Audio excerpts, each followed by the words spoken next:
এগুলো এখন আমাদেরকে বলতে লজ্জা লাগলেও, বলতে অপছন্দ হলেও বলতে হয়। আর এটার কারণ কি? এটার কারণ আমরা, আমাদের সমাজের লোকেরা। একজন ইমাম গ্রামে ইমামতি করে, 3 মাস 4 মাস হয়ে গেছে, ছুটি নেই। তার বিবিও তার কাছে থাকে না, তার ছুটিও নাই। তার চরিত্র, সে কি ফেরেশতা? তার চরিত্র ভালো থাকবে?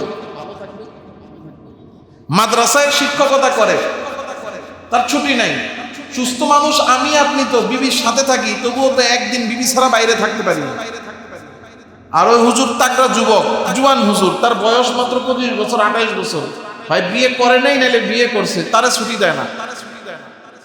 অবিবাহিত কোন শিক্ষকই মাদ্রাসায় রাখবেন না, অবিবাহিত কোন শিক্ষকই মাদ্রাসায় রাখবেন না। কে অপছন্দ করলো কে পছন্দ করলো আমার এই কথা কিছু আসে যায় না। অবিবাহিত শিক্ষকই রাখবেন না, এটা হলো প্রথম কথা। দ্বিতীয় কথা হলো, আল্লাহ তৌফিক দিছে, প্রতিষ্ঠান করেছেন, শিক্ষকদের জন্য একটা করে রুম আলাদা করে কোয়ার্টার করে দেন। কেন পারবেন না? এত বড় প্রতিষ্ঠান করেছেন, এত জায়গা আছে, আপনি 10 তলার উপরে 6 তলার উপরে সারা সপ্তাহে একদিন শুধু মুসল্লি যায়। কথা কেন? 6 দিন সপ্তাহে 7 দিনের মধ্যে 1 ঘন্টা খালি উপরে যায়। 6 দিন 23 ঘন্টা তো আপনার বাকি সব ফ্লোর খালি থাকে।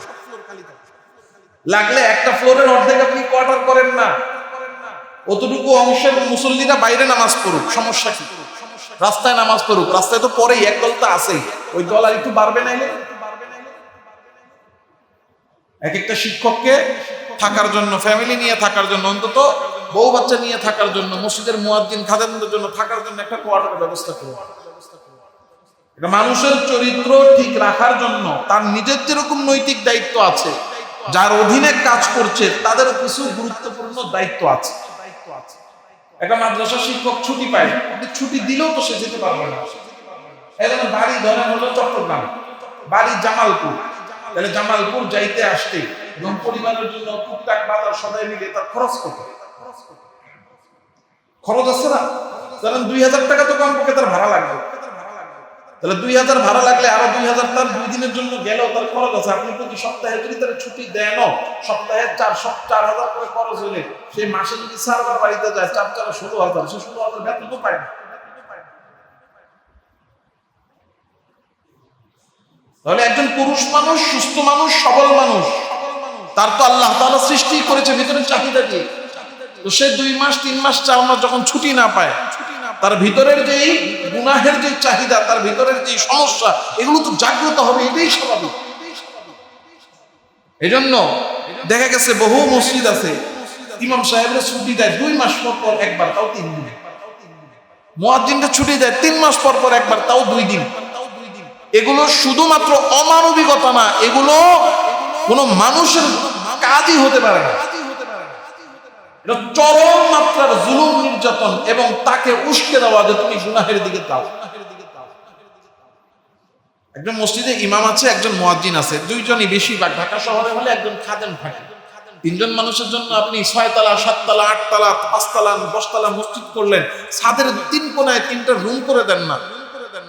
আমাদের এখানে বৌনিয়া থাকে, 3 কোণায় 3টা রুম করে দেন, ছাদের মধ্যে একটা পাকের ঘর, একটা বাথরুম করে দিলে কে আপনাকে আটকাবে? কয় টাকা খরচ হবে?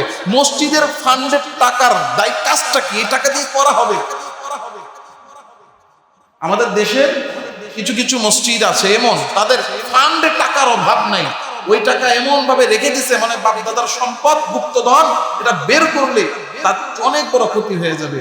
কিন্তু ইমাম মুয়াজ্জিন খাদেমদের বেতনও দিবে না, তাদের বেসিক প্রয়োজনগুলো পুরা করবে। এজন্য আমাদের সন্তানকে, আমাদের জাতিকে বাঁচাতে হলে, যদি আমরা আমাদের জাতি ঠিক করতে চাই, আমাদের অন্তর ঠিক করতে হবে। অন্তর, ওলামায়ে কেরাম, মসজিদ, মাদ্রাসা, এগুলোকে পবিত্র রাখতে হবে, এগুলোকে গুনাহমুক্ত রাখতে হলে আমাদেরকে সচেতন হতে হবে। একটা মসজিদের মুয়াজ্জিন, খাদেম, ইমাম, খতিব নিয়োগ দেওয়ার সময় তাদের পারিবারিক অবস্থান, তাদের বৈবাহিক অবস্থান, তাদের বয়স, এগুলো সম্পর্কে ধারণা নিতে হবে। একজন শিক্ষক নিয়োগ দিতে হলে তার বয়স, তার বৈবাহিক অবস্থান জানতে হবে, তার শারীরিক প্রয়োজন অনুযায়ী তার কয়দিন ছুটি দরকার, সেই ব্যবস্থা তাকে করতে হবে। প্রয়োজনে তার পরিবার নিয়ে তার থাকার ব্যবস্থা করতে হবে।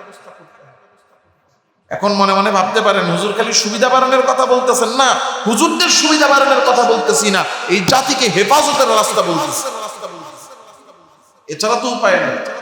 মহল্লার মধ্যে 3 রুম দিয়ে মাদ্রাসা করছে, এখন এগুলো তো বললে নিজেদের গায়ে আসে। 2 রুমের একটা ফ্ল্যাট ভাড়া নিয়ে মাদ্রাসা করে ফেলছে। আপনি জান কেন আপনার সন্তানকে ওই চিপার মধ্যে দিতে? যাকে দিচ্ছেন তার শিক্ষাগত যোগ্যতা কি? যেই হুজুরের আন্ডারে যার মাদ্রাসায় দিচ্ছেন তার শিক্ষাগত যোগ্যতা কি আপনি খবর নিয়েছেন? তার কর্ম অভিজ্ঞতা কি খবর নিয়েছেন? আপনার দুনিয়াতে সবচেয়ে দামি সম্পদ আপনার সন্তান। এই সন্তানকে আপনি তুলে দিচ্ছেন এমন একজন মানুষের হাতে, এমন একটা শিক্ষা প্রতিষ্ঠানে যার কোনো ব্যাকগ্রাউন্ড নাই, যার কোনো শিক্ষাগত যোগ্যতা সম্পর্কে আপনার ধারণা নাই, যার কর্মযোগ্যতা সম্পর্কে আপনার ধারণা নেই।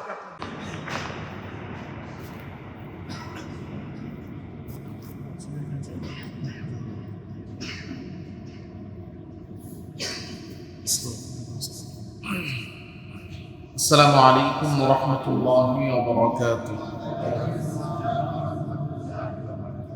সবাই কেমন আছেন? আলহামদুলিল্লাহ। আলহামদুলিল্লাহ আলহামদুলিল্লাহ নাহমাদুহু ওয়া নাস্তাঈনুহু ওয়া নাস্তাগফিরুহু ওয়া নু'মিনু বিহি ওয়া নাতাওয়াক্কালু আলাইহি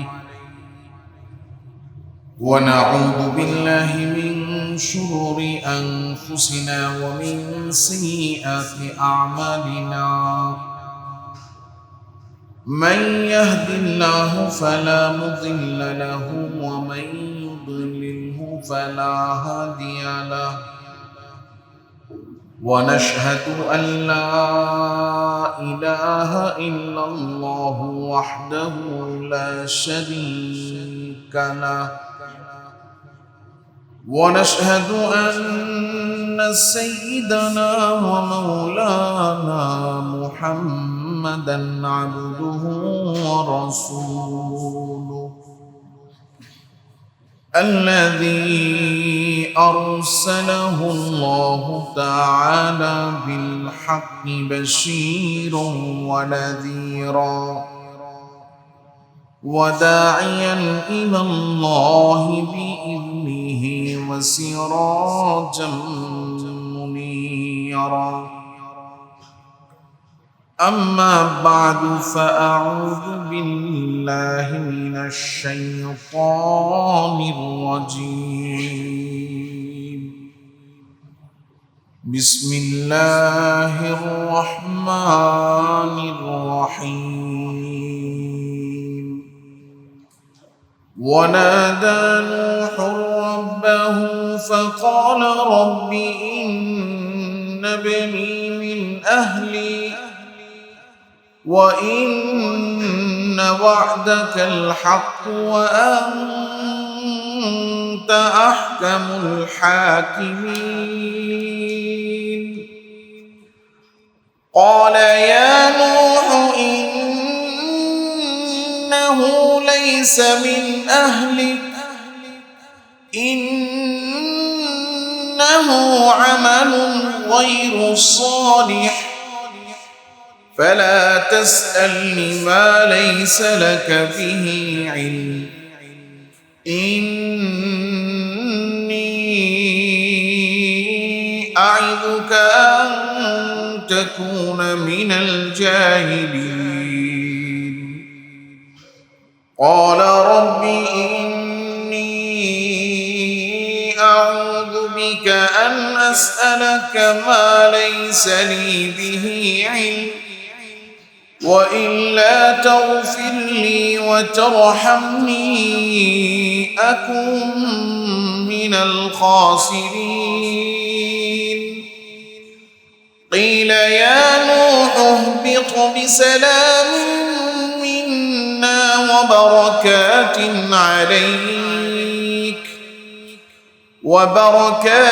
عليك وعلى أمم ممن معك وأمم سنمتعهم ثم يمسهم منا عذاب أليم تلك من أنباء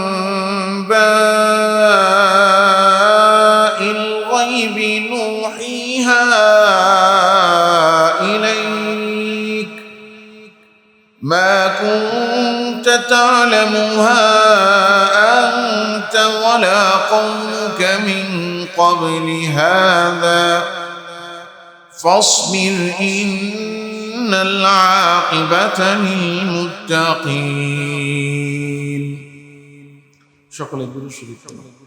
اللهم صل على محمد وعلى آل محمد كما صليت على إبراهيم وعلى آل إبراهيم إنك حميد مجيد.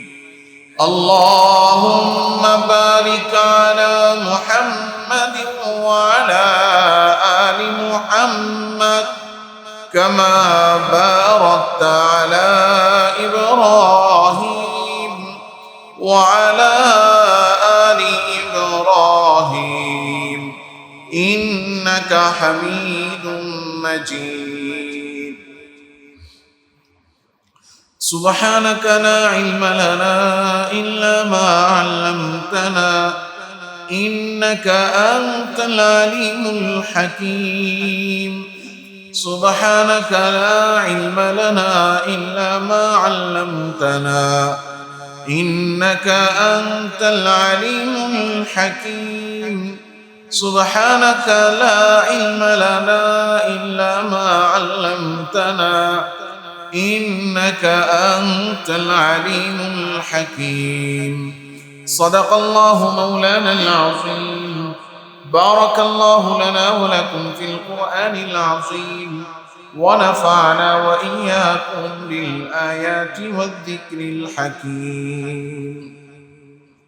সমস্ত প্রশংসা একমাত্র আল্লাহ সুবহানাহু ওয়া তাআলার জন্য, যে মহিয়ান গরিয়ান সর্বশক্তিমান দয়ালুদাতা মেহেরবান রব্বুল আলামিন মাওলাল করিম আল্লাহ সুবহানাহু ওয়া তাআলা আমাকে আপনাকে আল্লাহ তাআলার হুকুম নিশান নামাজ জামাতের সাথে আদায় করার এবং নামাজের পরে আল্লাহ তাআলার ঘর মসজিদে আল্লাহর দেওয়া হায়াতের সময় কাজে লাগিয়ে আল্লাহ তাআলার কালাম কোরআন থেকে কিছু কথা বলা ও শোনার জন্য আল্লাহ আমাদেরকে বসার তৌফিক দিয়েছেন। এই জন্য প্রত্যেকেই অন্তরের অন্তঃস্থল থেকে আল্লাহ সুবহানাহু ওয়া তাআলার দরবারে কৃতজ্ঞ হয়ে কৃতজ্ঞতা আদায় করে কালিমাতুশ শুকর পাঠ করে আওয়াজ করে জোরে সোরে বলি আলহামদুলিল্লাহ। আল্লাহ সুবহানাহু ওয়া তাআলার কাছে একজন মানুষ সে কত টাকাওয়ালা, তার ক্ষমতা কত বেশি, দুনিয়াতে প্রভাব প্রতিপত্তি কত বেশি, তার কি পরিচয় আছে, এই কোনো কিছুর কোনো মূল্য আল্লাহ তাআলার কাছে নেই। আল্লাহ তাআলা রাব্বুল আলামিনের কাছে একজন বান্দার মূল্য নির্ধারণ হয় শুধুমাত্র ঈমানের ভিত্তিতে। ঈমান আছে তো আল্লাহর কাছে দাম আছে, ঈমান নাই আল্লাহর কাছে দাম নাই। যে দুনিয়ার কত বড় ক্ষমতাধর, যদি ক্ষমতার হিসাব করি পৃথিবীতে সবচেয়ে ক্ষমতাধর ব্যক্তি হয়তো আমেরিকার ট্রাম্প, নাইলে রাশিয়ার পুতিন, আর নাইলে দক্ষিণ কোরিয়ার কিম জং উন, এদের উত্তর কোরিয়ার, এদের কাছে তো কি আছে? পারমাণবিক অস্ত্র আছে। পৃথিবীর মধ্যে সবচেয়ে ক্ষমতাধর তার। এই দুনিয়াবি ক্ষমতা, নেতৃত্ব, টাকা পয়সার হিসাব যদি করি বিল গেটসের টাকা বেশি। এখন তো নতুন করে আবার পৃথিবীতে সবচেয়ে ধনীদের তালিকায় আছে ওই যে টেসলা বানাইছে, কি যেন নাম, ইলন মাস্ক। মাশাআল্লাহ, আপনারা জানেন।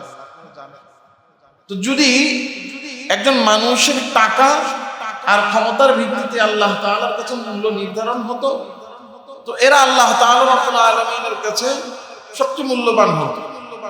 আর আল্লাহ তাআলাও বলে দিতেন দুনিয়াতে টাকা উপার্জন করার প্রতিযোগিতা করো, ক্ষমতা অর্জন করার প্রতিযোগিতা করো। কিন্তু আল্লাহ তাআলা রাব্বুল আলামিনের কাছে দুনিয়ার কোনো প্রভাব প্রতিপত্তি, ক্ষমতা, দুনিয়াবি কোনো সম্মান, দুনিয়াবি কোনো রাজত্ব, এগুলো বান্দার মূল্যের কোনো মানদণ্ড আল্লাহর কাছে নয়। আল্লাহ তাআলা রাব্বুল আলামিনের কাছে কোনো পরিচয়ের মূল্য নাই, পরিচয়ের মূল্য শুধুমাত্র ঈমানের।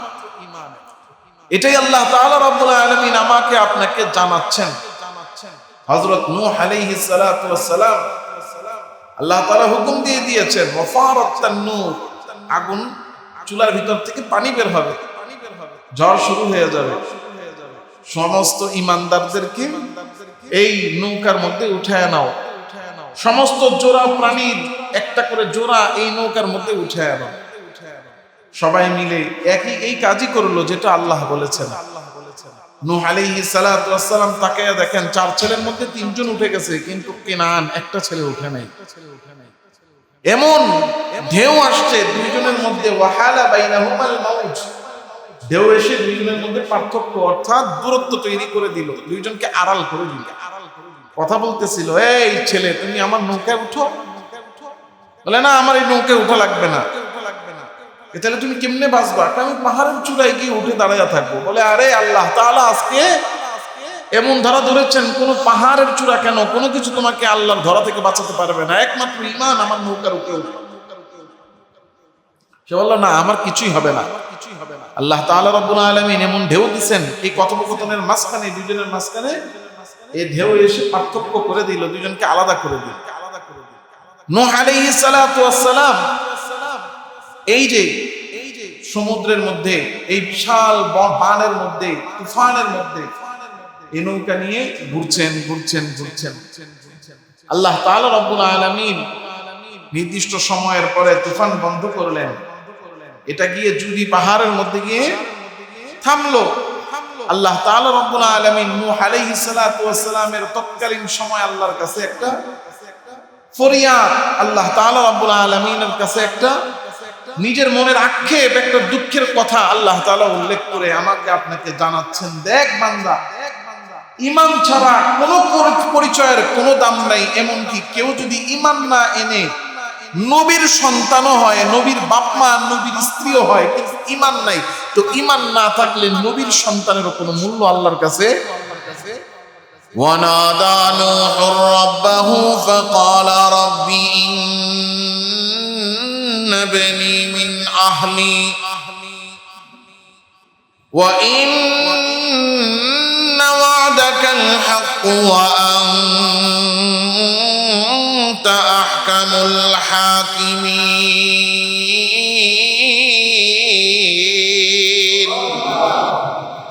নূহ আলাইহিস সালাতু ওয়াস সালাম যখন দেখলেন তার ছেলে পানির মধ্যে ডুবে গেল, তলায়া গেল, আল্লাহ তাআলা রব্বুল আলামিনকে ডাক দিয়ে বলতেছেন, ও আল্লাহ, আমার সন্তান সেও তো আমার পরিবারের অংশ। এখানে দুইটা বিষয় খুব ভালো করে বোঝা দরকার। প্রথমত, নূহ আলাইহিস সালাতু ওয়াস সালাম আল্লাহর কাছে কখন নিজের ছেলের ব্যাপারে বলতে লাগলেন? এটা কি বন্যা শুরুর আগে না পরে? বন্যা শুরুর আগে না পরে? কেউ কেউ মত দিয়েছেন আগে, তবে গ্রহণযোগ্য এবং সবচেয়ে যেটা বিশুদ্ধ মত সেটা হলো যে এই বন্যা শুরু হওয়ার পরে। তাহলে নূহ আলাইহিস সালাতু ওয়াস সালাম দেখলেন তার ছেলে আল্লাহ তাআলার তুফানে ধ্বংস হয়ে গেছে, এরপরও আল্লাহ তাআলা রব্বুল আলামিনের কাছে আবার সুপারিশ কেন করছেন? এই সুপারিশ করার কারণ হলো দুইটা। বলেন কয়টা? একটা হলো তিনি জানতেন না যে তার ছেলে কেনান সে ঈমান আনে নাই। মুফাসসিরিনে কেরাম উল্লেখ করেছেন ওই দিনের ঘটনার আগ পর্যন্ত সে তার কুফরি, অর্থাৎ সে যে ঈমান আনে নাই আল্লাহর উপরে, এই কথা সে কখনো প্রকাশ করে না। তাইলে অন্তরের মধ্যে ঈমান নাই কিন্তু সেটা প্রকাশ না করা, এটাকে কি বলে?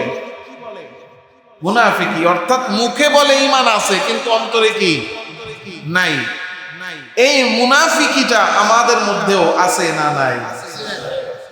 আমাদের সমাজে মুনাফিকের পরিমাণ কম না বেশি? নামে মুসলমান, দেখতেও মুসলমান, হ্যাঁ চলে ফিরে মুসলমানের সাথে, মাঝে মাঝে লেবাসও লাগায় মুসলমানের মতো, কিন্তু অন্তরের মধ্যে ঈমানের প্রতি, ইসলামের প্রতি, আল্লাহ, কোরআন, দ্বীন, হাদিস এবং আল্লাহর বিধিবিধান, শরীয়ত এগুলোর প্রতি মহাব্বত তো নাই, উল্টো অন্তরের মধ্যে এগুলোর প্রতি বিদ্বেষ রাখে। এমন লোক আমাদের সমাজে আছে না নাই? তো প্রথম কথা হলো নূহ আলাইহিস সালাতু ওয়াস সালামের ছেলে, সে তার ঈমানের কথা প্রকাশ করে নাই। সে তার কুফরির কথা প্রকাশ করে নাই, আমি কাফের এই কথা বলে নাই। দেখবেন আমাদের সমাজেও কিছু লোক আছে কাফের এটা কখনো স্বীকার করবে না, কিন্তু মসজিদ দেখতে পারে না, নামাজ নিজেও পড়ে না, যারা নামাজ পড়েন নামাজি তাদেরকেও সহ্য করতে পারে না। কি নাই? পর্দা নিজেও করে না, পর্দা যারা করে তাদেরকেও পছন্দ করে না, উল্টো তাদেরকে গালিগালাজ করে। আর যদি খালি দাড়ি টুপিওয়ালা হুজুর একজনের কোনো দোষ পায়, তাইলে শুধু হুজুরদেরকে গালি দেয় না, পুরো ইসলামটারে নিয়ে আসে সমালোচনা করা শুরু করে, মনের মধ্যে তৃপ্তি পায়। এগুলো হলো মুনাফিকের আলামত, যে অন্তরের মধ্যে ইসলামের বিদ্বেষ কিন্তু উপর দিয়ে মুসলমান নিজের দাবি করে। মুনাফিকি এমন এক জিনিস, কে মুনাফিক এটা একমাত্র আল্লাহই ভালো জানে, কারণ অন্তরের খবর তো আমি আর আপনি আমরা কেউ জানি না, জানা আমাদের পক্ষে সম্ভব না। এটার প্রমাণ হলো যে স্বয়ং নবী নূহ আলাইহিস সালামের ছেলে, সে যে ঈমান আনে নাই, সে যে ভিতরে ভিতরে কুফরি লালন করে, সুযোগ পায় যে সে কাফেরদের সাথে দল বেঁধে ফেললো, এটা তিনিও বুঝতে পারেন নাই। এটা হলো এক নাম্বার মত, যে তিনি জানতেনই না যে সে কাফের। আর দুই নাম্বার হলো আল্লাহ তাআলা রব্বুল আলামিন বলেছিলেন যে আমি তোমার পরিবারকে রক্ষা করব। তো তিনি মনে মনে ভেবেছিলেন যে আমার ছেলে কাফের হলেও সে তো আমার সন্তান, আমার পরিবার। তো আল্লাহ তো বলেছেন যে আল্লাহ আমার পরিবারকে রক্ষা করবেন। তো আমার ছেলে আমার পরিবার হওয়া সত্ত্বেও আল্লাহর ওয়াদা ছিল আমার পরিবারকে রক্ষা করবেন, তাহলে আমার ছেলে ধ্বংস হইল। এই জন্য আল্লাহর কাছে জানার জন্য তিনি প্রশ্ন করেছেন। ونادى نوح ربه فقال رب إن ابني من أهلي। নূহ আলাইহিস সালাম ডাক দিয়া বলেন, আল্লাহ আমার ছেলে তো আমার পরিবারের অন্তর্ভুক্ত, সেও তো আমার পরিবারের লোক। ওয়া ইন্না ওয়াদাকাল হক, আর আপনার ওয়াদা সত্য, চির সত্য। আপনি ওয়াদা করেছিলেন আমার পরিবারকে বাঁচাবেন, তাহলে আমার ছেলেরও তো আমার পরিবার, ওই হিসেবে তো আমার ছেলেরও ধ্বংস না করার কথা। ওয়া আনতা আহকামুল হাকিমিন, আপনি সব প্রজ্ঞার অধিকারী, সবচেয়ে বেশি প্রজ্ঞার অধিকারী, আর আপনি সমস্ত বিচারকদের বিচারক, আপনার চেয়ে বড় বিচারক কেউ নাই। ও মালিক, আমার বুঝে আসে না, আপনি ওয়াদা করেছিলেন আমার পরিবারে বাঁচাবেন, আর আমার ছেলেও তো আমার পরিবার, তাহলে এখানে আমার ছেলে ধ্বংস হয়ে গেল, কারণ কি আমি বুঝি নাই। আল্লাহ তাআলা রব্বুল আলামিন পাক দিয়া বলে, ইয়া নূহ ইন্নাহু লাইসা মিন আহলিক ইন্নাহু আমালুন গায়রু সালিহ। ও নূহ, তুমি জেনে নাও, যার কথা তুমি বলতেছো, ওই যে কেনান, যে ঈমান আনে নাই, কাফের, তুমি বলতেছো সে তোমার পরিবার। আরে তুমি নবী, তুমি ঈমানদার, তোমার পরিবার হলো ঈমানদার। যে ঈমান আনে নাই, কুফরি করেছে, ওই কাফের কখনো তোমার পরিবার হতে পারে না। এর মানে এখানে বোঝা যায় আল্লাহ স্পষ্ট বলছেন ইন্নাহু লাইসা মিন আহলিক, সে কাফের হওয়ার কারণে তোমার পরিবারের অন্তর্ভুক্ত নয়। তাহলে এখানে আল্লাহ আমাদেরকে শিক্ষা দিচ্ছেন, মানুষের সাথে আমাদের সম্পর্ক, মানুষের সাথে আত্মীয়, মানুষের সাথে বন্ধন, এটা হবে ঈমানের ভিত্তিতে। কিসের ভিত্তিতে? ঈমানের ভিত্তিতে। আপনজন ঈমান নাই তো সে আর আপন নাই। দূরের কেউ ঈমানদার তো সে আমার আপন। এই বিধান জোরে বলেন কার? আল্লাহ তাআলা রাব্বুল আলামিন, ইন্নাহু আমালুন গায়রু সালিহ, সে তো অসৎ বান্দা, সে তো পাপী বান্দা, সে তো আল্লাহর নাফরমানি করনেওয়ালা এবং কুফরি করনেওয়ালা, আল্লাহর অবাধ্য, কাফের, অস্বীকারী বান্দা। সে তোমার পরিবার কিভাবে হয়? কাফের কখনো নবীর পরিবার হতে পারে না। নবীর পরিবার হবে ঈমানদার যারা, তারা। ইন্নাহু আমালুন গায়রু সালিহ, সে হলো পাপাচারী, সে হলো কুফরকারী, অস্বীকারী, সুতরাং সে তোমার পরিবার হতে পারে না। এজন্য আমাদেরও যে সম্পর্ক, আমাদেরও যে আত্মীয়তা, এগুলো হতে হবে ঈমানের ভিত্তিতে। কিন্তু আমাদের আত্মীয়তা হয় ক্ষমতা, টাকার ভিত্তিতে। কথা বলেন, ছেলে নামাজি কি না, দিনদার কি না, এটা দেখে না, দেখে খালি টাকা আছে কিনা। তো টাকাওয়ালা খবর আসছে যে এই ছেলের এই বদভ্যাস আছে, আর এই বয়সে একটু থাকি, বিয়া হইলে সব ঠিক হয়ে যায়, টেনশন করিস। কথা বলেন না? আমি কি আমাদের দেশে যা ঘটে তার বাইরে আসমানে যা ঘটে তা বললাম না? এগুলো আমাদের দেশে, আমাদের সমাজে এরকম ঘটে। এই জন্য সম্পর্ক হতে হবে ইমানের ভিত্তিতে। দেখবেন নামাজ পড়ে, রোজা রাখে, হজ করে, যাকাত দেয়, মায়ের প্রতিটা কথায় উঠে বসে, সব মানে নেককার ছেলে, টাকা কম, মা বাবার কাছে এটার দাম নাই।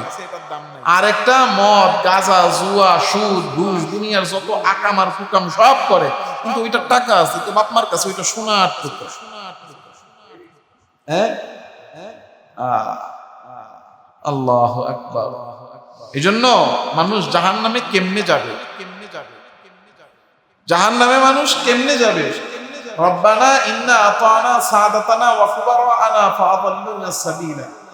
ছেলে একটা আকাম কুকাম করে, টাকা পয়সা কামায়, আপনি মাথায় উড়ে রাখছেন, কিয়ামতের দিন গিয়ে কেউ আল্লাহ এটি তোমার বাপ মাই আমারে শিখাইছে,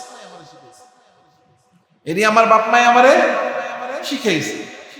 দেখেন না, মাঝে মাঝে মোবাইলে, ফেসবুকে, ইন্টারনেটে ঢুকলে মাথা নষ্ট হয়ে যায়, কি এগুলো কি দেখতেছি।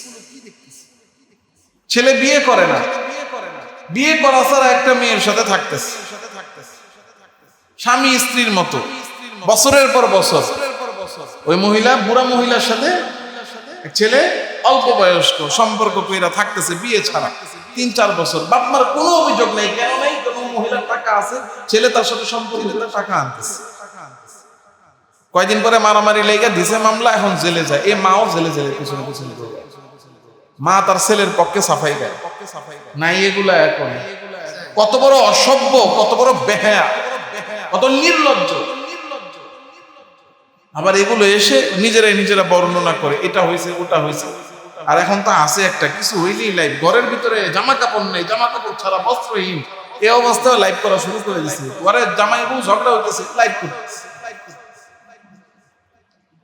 এজন্য বেহায়া, নির্লজ্জ, কিয়ামতের আগে দোষ তো শুধু আমাদের হুজুরদের, হুজুরদেরও দোষ আছে, আসলেই দোষ আছে, দোষের শেষ নেই। কারণ অন্তর পচলে তখন সব কথা শুরু করে, ভিতরে পচলে তখন সব অঙ্গ কি করে, অকেজো হয়ে যায়। এই জাতি, শুধু এই জাতির না, এই উম্মতের চালিকা শক্তি হলো ওলামায়ে কেরাম। এই উম্মতের যে পাওয়ার হাউস, বিদ্যুৎ সাপ্লাইয়ের জায়গা, তেলের পাম্প, গ্যাসের পাম্প হলো মাদ্রাসা, মসজিদ, দ্বীনি এদারাগুলো।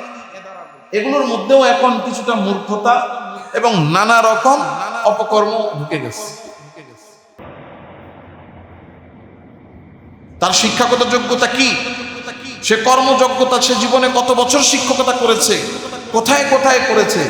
আপনি এখন বলবেন হুজুর আপনারা করেন না। ভাই আমরা পারতেছি না, আমরা পারতেছি না, আমাদের পক্ষে সম্ভব হচ্ছে না যে আমরা মহল্লায় মহল্লায় যে কেউ মাদ্রাসা করলে এটা কিভাবে করলো, এই অনুমোদন নিয়ে করতে হবে, এই নিয়ম আমরা পারি না। এটা আমাদের উঠানের অপারগতা। আমার অপারগতা আমি কি করলাম, স্বীকার করলাম। আপনার সন্তানকে, আমার অপারগতার কারণে আপনি আপনার সন্তানকে নষ্ট করবেন? আপনি আপনার সন্তানের ভবিষ্যৎ আপনার নিজ হাতে আপনি নষ্ট করবেন? এটা বুদ্ধিমানের কাজ হবে। এজন্য 2 রুমের একটা ফ্ল্যাট ভাড়া নিয়ে মাদ্রাসা করে ফেলছে, আপনিও সন্তান দিয়ে ফেললেন না। আপনি এই বিবেকহীনের মতো কাজ আপনি করবেন না। স্বীকৃত আপনার ছেলেকে হাফেজ বানাবেন, আলেম বানাবেন, স্বীকৃত দ্বীনি প্রতিষ্ঠানে আপনি আপনার সন্তানকে দেন। এবং যদি আপনার মহল্লায় একটা ছোট মাদ্রাসা আছে, যান, আপনি ছোট মাদ্রাসার বিরোধিতা আমি করছি না, সেখানেও বাচ্চা দেন। দেওয়ার আগে আপনি জানেন যিনি মাদ্রাসা পরিচালনা করছেন তার শিক্ষাগত যোগ্যতা কি, তার কর্ম অভিজ্ঞতা কি। আপনারা এখানে এই যে আমাকে নিয়োগ দিচ্ছেন খতিব হিসেবে, কোনো ধরনের কোনো পরীক্ষা যাচাই বাছাই ছাড়া এখানে আসছি, নামাজ পড়াইছি, দেখছেন, পছন্দ হয়েছে, এরপরে কোথায় কি পড়ালেখা করছি, কর্ম অভিজ্ঞতা কি সব জানছেন, এরপরে না দায়িত্ব দিচ্ছেন কি।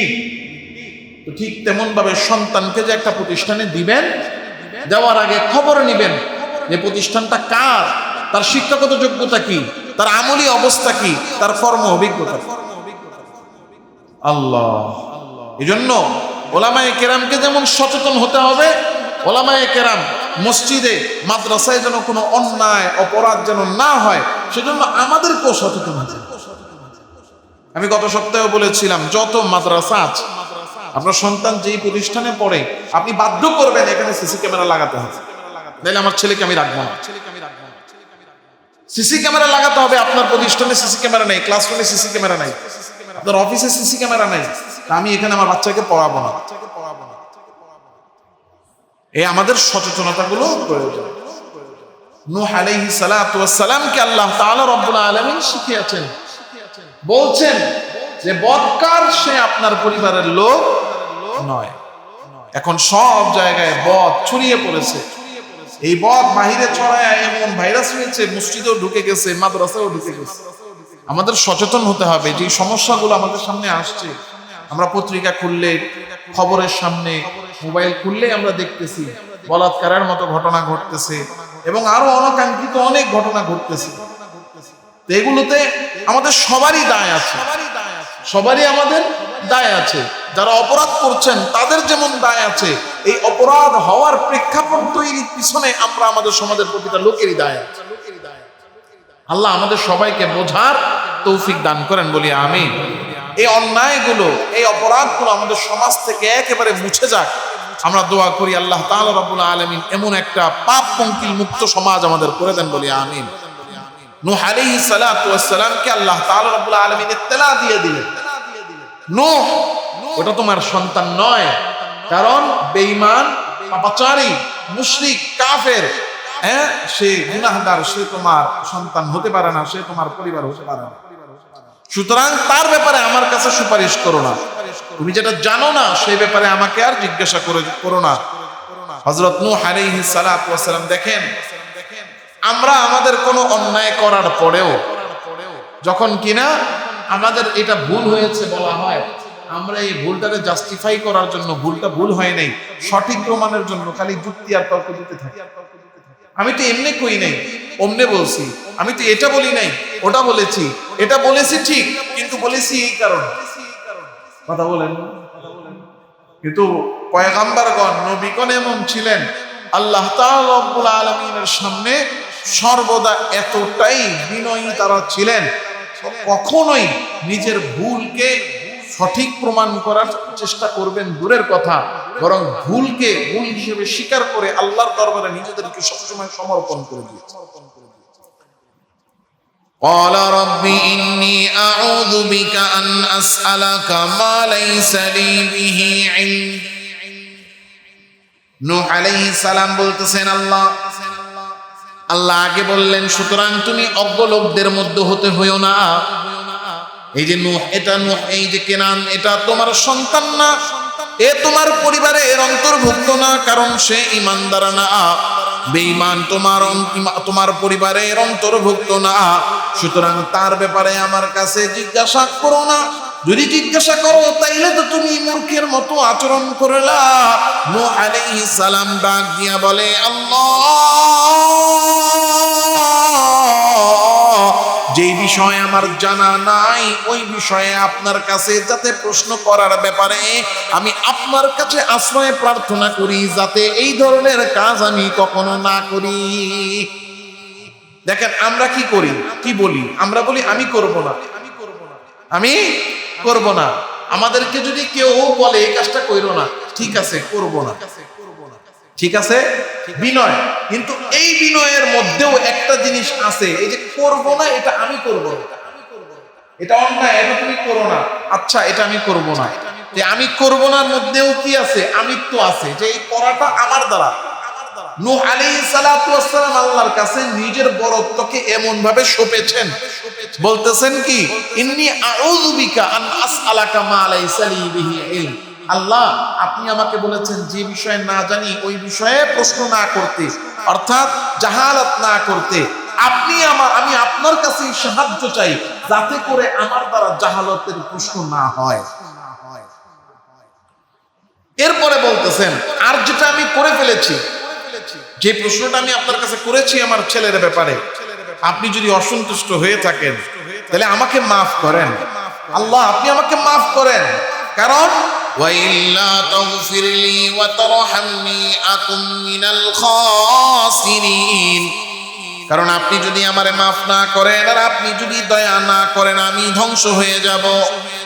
আল্লাহ তাআলা রব্বুল আলামিন বলতেছেন, ও নূহ, আমি আল্লাহ তাআলা রব্বুল আলামিন অসন্তুষ্ট না, আমি আল্লাহ তাআলা রব্বুল আলামিনের পক্ষ থেকে তোমার উপর রহমত, বরকত, দয়া আর তোমার জন্য নিরাপত্তা। ইয়া নূহ বিসালামিন মিন্না ওয়া বারাকাতিন আলাইক ওয়া আলা উমামিন মিম্মান মা'ক। ওই যে নৌকাটা এসে পাহাড়ের চূড়ায় ঠেকছে, আল্লাহ তাআলা রব্বুল আলামিন এবার বলতেছেন, হয়েছে অনেক, ভেসেছ অনেক, অনেকদিন পর্যন্ত চূড়ার মধ্যে আটকেও ছিলা, এবার তুমি নৌকা থেকে তোমার লোকজন নিয়ে তুমি নামো। দেখেন, চিন্তা করে দেখেন, বলেন তো কয় মাস ছিল? এই যে নৌকাটা তুফানের মধ্যে ছিল, যে তুফান কতদিন? আরে না 6 মাস। কয় মাস? গত সপ্তাহে 6 মাস বলছি না? হ্যাঁ, মাশাআল্লাহ 40 দিন হইল পাহাড়ে আইসা, যদি পাহাড়ে এসে যে থামছে, ঠেকছে, এখানে ছিল 40 দিন। আল্লাহ, এখন বলেন তো 6 মাস যদি পৃথিবীর মধ্যে তুফান হয়, পৃথিবীর অবস্থাটা কি? বাড়িঘর, গাছপালা, তরুলতা, ফসল, ফল ফলাদি কোনো কিছু আছে? আর এই অবস্থায় যে তারা নামবে, নেমে করবেটা কি? দুনিয়া সব ধ্বংস হয়ে আছে। এই ধ্বংসপ্রাপ্ত অবস্থায় নামলে কি হবে? এই পৃথিবীকে কিভাবে সাজাবে? আল্লাহ তাআলা রব্বুল আলামিন বলছেন, ইহবিত বিসালামিন মিন্না ওয়া বারাকাতিন আলাইক। তুমি নামো, তোমার সাথে যারা আছে তাদেরকে নিয়ে নামো। এই অবস্থায় 1 নাম্বার, আমি আল্লাহ সারা পৃথিবীতে তো ধ্বংস করছি, কিন্তু তোমাদেরকে আমি আল্লাহ নিরাপত্তা দিচ্ছি। সব ধ্বংস হয়ে পড়ে আছে, কোনো কিছু নাই, তবে টেনশনের কোনো কারণ নাই। আমি আল্লাহ তোমাদের জন্য বরকত দিয়ে দিলাম। শুধু তোমাদের না, তোমাদের পরবর্তী প্রজন্ম যারা আসবে, যারা তোমার সাথে আছে তাদের জন্য, এবং তোমার পরবর্তী প্রজন্ম যারা আসবে তাদের জন্য। ওয়া উমামুন সানুমাত্তিউহুম, তোমার পরে যারা আসবে তাদেরকেও আমি নিয়ামত দিব। তবে হ্যাঁ, সুম্মা ইয়ামাসসুহুম মিন্না আযাবুন আলীম, কেউ যদি আবার আমার নাফরমানি করে তো আমি আল্লাহ তাদেরকেও কি করব? যন্ত্রণাদায়ক শাস্তি দিব। আর এই শাস্তি আল্লাহ তাআলা রব্বুল আলামিন আখিরাতে দিবেন। এই নূহ আলাইহিস সালাতু ওয়াস সালামকে আল্লাহ তাআলা রব্বুল আলামিন সারা পৃথিবী ধ্বংস করে শুধু ঈমানদারদেরকে সহকারে এই কিস্তির মধ্যে তিনি হেফাজত করলেন। শুধু হেফাজতই করেন নাই, বরং আল্লাহ নিরাপদে তাদেরকে দুনিয়াতে নামালেন। এবং শুধু দুনিয়াতে নামানি নাই, জমিনে নামানোর পরে আল্লাহ তাদের জীবনের নিরাপত্তা দিয়েছেন, এবং তাদের জন্য আল্লাহ আসমান জমিনের বরকতের দরজাগুলো খুলে দিয়েছেন। এবং মুফাসসিরিনে কেরাম লিখেছেন, এই যে নূহ আলাইহিস সালাতু ওয়াস সালামের সাথে যারা নৌকা থেকে নামলেন, আল্লাহ তাআলা রব্বুল আলামিন তাদের মধ্যে এমন বরকত দিলেন যে সারা পৃথিবীতে এখন যত মানুষ আছে সব মানুষগুলো তাদেরই বংশধরের অন্তর্ভুক্ত। এই সব ঘটনাগুলো বলে আল্লাহ নবীজি সাল্লাল্লাহু আলাইহি সাল্লামকে এবার ডাক দিয়ে বলতেছেন, তিলকা মিন আম্বাইল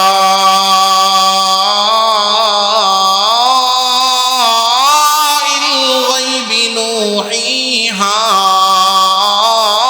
ইলাইক মা কুনতা তা'লামুহা আনতা ওয়ালা কওমুকা মিন ক্বাবলি হাযা ফাসবির ইন্নাল আকিবাতা লিল মুত্তাকিন। আল্লাহ নবীজিকে বলতেছেন, এই যে ঘটনা আমি আপনারে বললাম, এই সমস্ত ঘটনাগুলো আমি আল্লাহ ওহীর মাধ্যমে আপনারে জানাইলাম। এই ঘটনাগুলো তো আগে আপনিও জানতেন না, আপনার কওমের লোকেরাও জানতো না।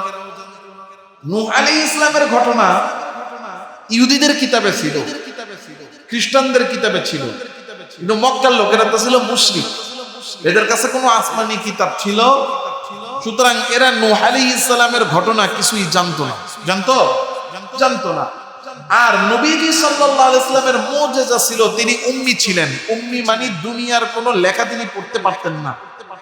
এটা আল্লাহর নবীর মুজিজা। কেন? মুজিজাটা হলো যে আল্লাহ নবীজির শিক্ষক পৃথিবীর কোনো মানুষকে বানান নাই। পৃথিবীর কোনো মানুষ যদি নবীজিরে পড়া শেখাইতো বা কোনো মানুষ যদি নবীজির ওস্তাদ হইতো, তাহলে সব বলতো কি, মোহাম্মদ এগুলো আমি শিখেছি, মোহাম্মদ এই জিনিস আমার কাছ থেকে শিখছে। এই কথা যেন কেউ বলতে না পারে, এই জন্য আল্লাহ পৃথিবীর কোনো মানুষকে কি বানান নাই? নবীজির শিক্ষক বানান নাই। এই জন্য নবীজি পড়তে জানতেন না। এই কথা মক্কার সকলেই জানতো যে মুহাম্মদ পড়তে জানে না। তো এই যে তিনি ঘটনাগুলো বললেন, এগুলো কোথা থেকে বললেন? সে তো এমন না যে পড়তে জানে। পড়তে জানলে না সে কি করতো? তাওরাত, ইনজিল, জাবুর এগুলো থেকে পড়ে পড়ে ঘটনা জানতো। সে তো পড়তেই জানে না, তো এগুলো সে কি পড়ে জানবে? এটা সম্ভব না। আর সে মক্কার বাইরেও যে কোথাও ছিল তাও না, তার কোনো ওস্তাদও নাই। তাহলে মুহাম্মদ এই কথাগুলো জানলো, তো জানলো কোথা থেকে? আল্লাহ বলেন এগুলো স্বয়ং আমি আল্লাহ ওহীর মাধ্যমে জানা। এই ঘটনাগুলো বলার মাধ্যমে আল্লাহ এখানে বলছেন তিলকা মিন আম্বাইল গায়বি নুহিহা ইলাইক। তিনটা আল্লাহ তাআলা রাব্বুল আলামিন উদ্দেশ্য রয়েছে। বলেন কয়টা উদ্দেশ্য?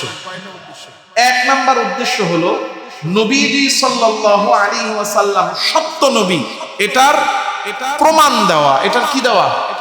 প্রমাণ দেওয়া যে মুহাম্মদ পড়তে জানে না, তাওরাতও পড়ে না, জাবুরও পড়ে না, ইনজিলও পড়ে না। তাহলে এই নবীর ঘটনা এত সুস্পষ্ট ভাবে, কেমন ভাবে যেন সে সামনে থাইকা তাকায়া তাকায়া ঘটনা দেখতেছে আর বলতেছে, দেখতেছে আর বলতেছে।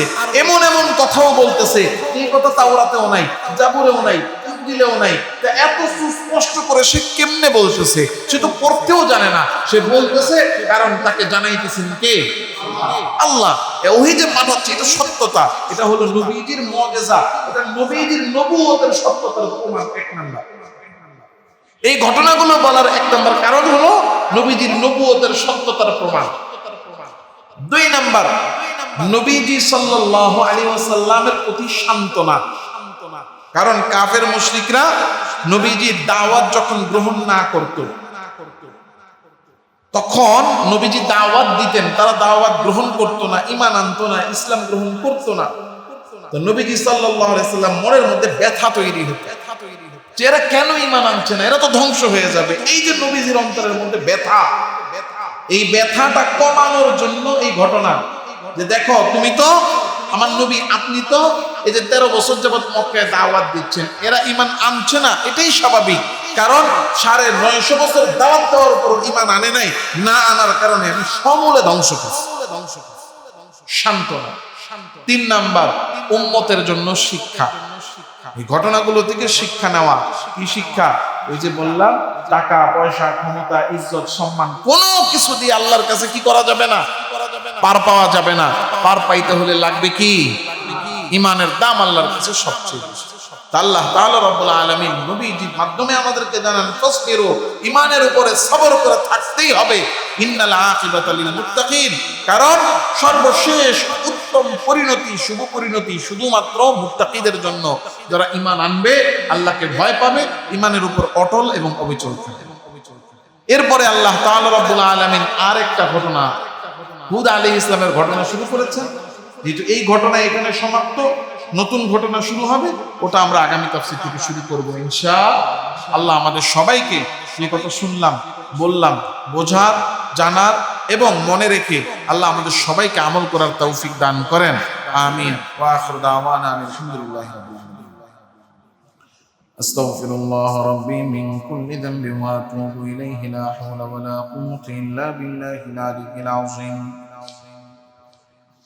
اللهم صل على سيدنا ونبينا وشفيعنا وحبيبنا ومولانا محمد صلى الله تعالى عليه وعلى آله وأصحابه وبارك وسلم. الحمد لله رب العالمين، والصلاة والسلام على سيد الأنبياء والمرسلين. ربنا ظلمنا أنفسنا وإن لم تغفر لنا وترحمنا لنكونن من الخاسرين اللهم إنا نسألك الجنة ونعوذ بك من النار اللهم أجرنا من النار رب ارحمهما كما ربياني صغيرا رب ارحمهما كما ربياني صغيرا رب ارحمهما كما ربياني صغيرا رب العالمين مولا الكريم يا الله দীর্ঘ সময় কোরআনে কারীম থেকে কিছু কথা বলে শুনে আপনার শাহী দরবারে আমরা হাত তুলেছি মালিক আমরা গুনাহগার কোনো সন্দেহ নাই কি পরিমাণ গুনাহ এক একজন করেছি তার কোনো হিসাব নাই আপনি আমাদের গুনাহগুলোর হিসাব দিলে একজনের জাহান্নাম থেকে বাঁচার উপায় নাই গো আল্লাহ